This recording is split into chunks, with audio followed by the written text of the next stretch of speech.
আজকের এই ভিডিওতে আমি আপনাদের শোনাবো একটি ভূতের গল্প। আর এটা গল্প বললে ভুল হবে, কারণ এটা একটি সত্য ঘটনা। কারণ এই গল্পটি আমি যার থেকে শুনেছি তার মন্তব্য এটা একটি ঘটে যাওয়া সত্য ঘটনা। আর এই গল্পটা শুনে আমি বেশ ভয় পেয়ে গেছিলাম, তাই ভাবলাম আপনাদের সাথেও শেয়ার করা যাক। তো আমি রাব্বিয়েছি আপনাদের সাথে এবং চলে যাচ্ছি সরাসরি ঘটনার ভিতরে। ঘটনাটা ঘটেছিল 2005 কিংবা 6 সালে। আর এই ঘটনাটি যিনি বলেছিলেন, এই ঘটনাটা ঘটেছিল তার ফ্রেন্ডের সাথে। তখন 2005 কিংবা 6 সাল, কলকাতায় তখন বাইপাস নতুন নতুন, বেশ পরিপাটিভাবে সাজছে শহর।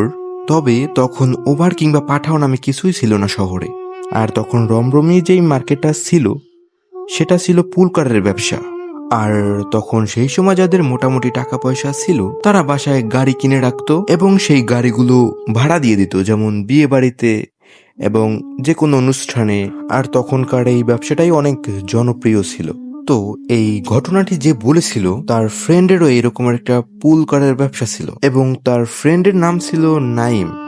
আর নাইমের যেহেতু ফুল কারের ব্যবসা ছিল, তো তখন ছিল শীতকাল, 2005-6 সালে তখন কলকাতায় শীতকাল। আর তখন বিয়ে বাড়িতে একটি প্রজেক্ট চলতেছে। আর তখন নাইমের কাজ ছিল বিয়ে বাড়ি থেকে বরের বাড়িতে আসা যাওয়া আর একটু এদিক সেদিক আসা যাওয়া আর কি। এবং এটা বেশ কয়েকবার ওর করতে হয়েছিল। এবং লাস্টে যখন বিয়ে বাড়ি শেষ হয়ে গেল, খাওয়া দাওয়া শেষ করে গাড়ি নিয়ে ফিরতে ফিরতে তখন বাজে রাত 2:30। আর নাইম গাড়ি নিয়ে যখন বাইপাসের উপরে উঠলো তখন দেখলো বাহিরে বেশ ঠান্ডা পড়তেছে। তাই নাইম তার গাড়ির সব গ্লাস উঠিয়ে দিল। আর তখন নাইম তার গাড়িতে গান ছেড়ে গাড়ি চালাইতেছিল, কারণ তখন রাস্তাঘাটে কোনো মানুষ ছিল না, ইনফ্যাক্ট কোনো গাড়িও ছিল না। তাই নাইম বেশ স্পিডে গাড়ি চালাইতেছিল। উল্টোডাঙ্গা থেকে বাইপাসের উপরে থেকে নাইম যাচ্ছে, তখন মোটামুটি গাড়ির স্পিড 70-80 হবে। তখন হঠাৎ করে নাইম দেখে একটি সরকারি বাস ওর থেকেও অনেক স্পিডে ওকে ওভারটেক করে চলে গেল। আর তখনই নাইমের কাছে একটু সন্দেহজনক মনে হয়, কারণ একটি সরকারি বাস, আরও তখন রাত বাজে 2:30। আর তখনকার সময় সরকারি বাস সব 9টা বাজে বন্ধ হয়ে যেত, সেখানে এত রাতে বাসটি কোথায় যাইতেছিল। তখন নাইম মনে করলো যে হয়তো বা গ্যারেজে যাইতেছে বা অন্য কোনো কাজে, তাই আর নাইম কিছু মনে করলো না।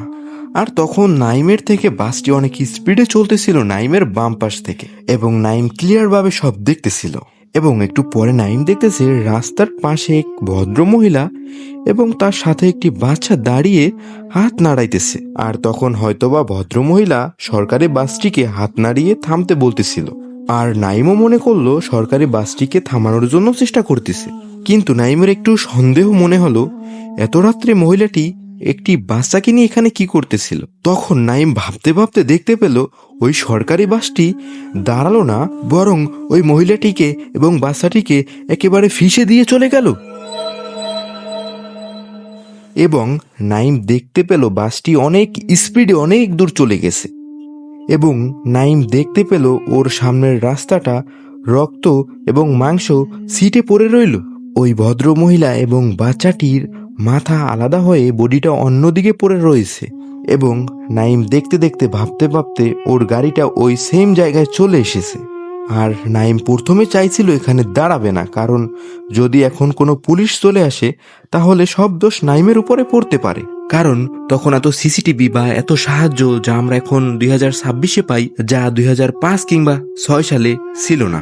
আর নাইম দাঁড়াবে না ভেবেও অনেক আবেগের বশে এখানে দাঁড়িয়ে যায়। এবং নাইম সেখানে দাঁড়িয়ে তার একটি গাড়ির গ্লাস নামিয়ে উকি দিয়ে দেখতেছিল। তারপরে নাইম যা দেখতে পেল, নাইম দূরে বসে দেখেছিল রাস্তাটা রক্তে মাংসে ছিটিয়েছিল। নাইম এখানে এসে দেখে কোনো রক্ত মাংসের কোনো ছিটাফোঁটাও লেগে নেই, না কোনো রক্ত, না কোনো মাংস, না কোনো ডেড বডি, কিছুই দেখতে পাইতেছিল না। আর নাইম যেহেতু ড্রাইভার ছিল, আর ড্রাইভাররা এসব জিনিস মোটামুটি ফেস করে, আর ও সঙ্গে সঙ্গে বিষয়টা বুঝতে পারে যে দিস সামথিং ইজ রং।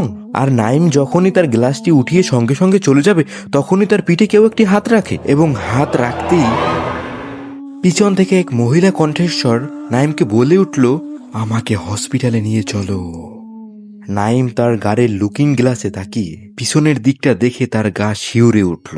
ও দেখল একটি ভদ্র মহিলা, তার ঘাড় থেকে মাথাটা ভেগড়ে গেছে এবং মহিলার কোলে ছোট্ট একটি বাচ্চা, যে বাচ্চাটির মাথা একেবারে থেতলে গেছে এবং ক্রমশে তাদের গা থেকে রক্ত বের হচ্ছে এবং নাইমের গাড়ি রক্তে ভরে যাইতেছে। আর সেই ভদ্র মহিলা হিমশীতল হাত নিয়ে নাইমকে ধরে বলল, হসপিটালে নিয়ে চলো। আর তখন নাইম কি করবে কিছু না ভেবেই গাড়ি অনেক স্পিডে ভাগিয়ে দিল এবং নাইম গাড়ি চালাইতেছে আর পিছন থেকে শুনতেছে, আমাকে হসপিটালে নিয়ে চলো, আমাকে হসপিটালে নিয়ে চলো। আর নাইম যখন গাড়ি চালিয়ে একটি হসপিটালের সামনে চলে আসে, আর তখন নাইম তার লুকিং গ্লাসে দেখলো তার পিছনের সিটে কোনো মানুষ কিংবা কোনো ব্লাড বা কোনো ডেড বডি কিছুই পড়ে নেই। আর তখনই নাইম তার গাড়ি থেকে সঙ্গে সঙ্গে নেমে যায় এবং হসপিটালের পাশে অনেকগুলো চায়ের দোকান ছিল, সেখানে গিয়ে বলে, আমার বাসায় কি একটু কল করা যাবে? সেটা বলেই নাইম অজ্ঞান হয়ে পড়ে যায়। আর যেভাবেই হোক নাইমের বাসার লোক এসে নাইমকে বাসায় নিয়ে যায়। আর তারপর থেকে নাইম আর কখনোই পুল করার ব্যবসা করেনি। আর এই ঘটনাটা শুনে আমি বেশ ভয় পেয়ে গেছিলাম, কারণ আমাদের এই সুন্দর শহরের ভিতরে কত কি ঘটনা ঘটে যায় যেগুলো আমরা কখনোই জানি না। আমাদের এই চেনা শহরের ভিতরে লুকিয়ে আছে ভয়ের এক শহর। আর যাই হোক, কেমন লেগেছে আজকের এই এপিসোডটা কমেন্ট করে জানাবেন। আর আপনাদের কাছে মনে হয় যদি গল্পটা সত্যি হতে পারে তাহলে কমেন্ট করে জানাবেন। আর যদি মনে হয় না গল্পটা মিথ্যে সাজানো, তাহলেও কমেন্ট করে বলবেন, কারণ সত্যি কথা বলতে তো আমি ফেস করিনি, আমিও অন্য কারো থেকে শুনেছি, তো এটা মিথ্যে বা সত্যি হতেই পারে। আমার মনে হলো ঘটনাটা আপনাদের সাথে শেয়ার করি, তাই আমি শেয়ার করলাম। আর আপনার সাথে যদি এমন কোনো ঘটনা ঘটে থাকে বা আপনার পরিচিত কারোর সাথে যদি এমন কোনো ঘটনা ঘটে থাকে, তাহলে আপনারা আমার মেইলে কিংবা হোয়াটসঅ্যাপে নির্দ্বিধায় মেসেজ করতে পারেন। আর আমি আমার মেইল এবং হোয়াটসঅ্যাপ নাম্বার ডিসক্রিপশনে দিয়ে দিব। আর ভিডিওটি ভালো লাগলে বন্ধুদের সাথে শেয়ার করো এবং একটি লাইক করে দাও, অ্যান্ড তার পাশাপাশি একটি সাবস্ক্রাইব করে দাও। অ্যান্ড দেখা হবে অন্য কোনো এপিসোডে। আল্লাহ হাফেজ।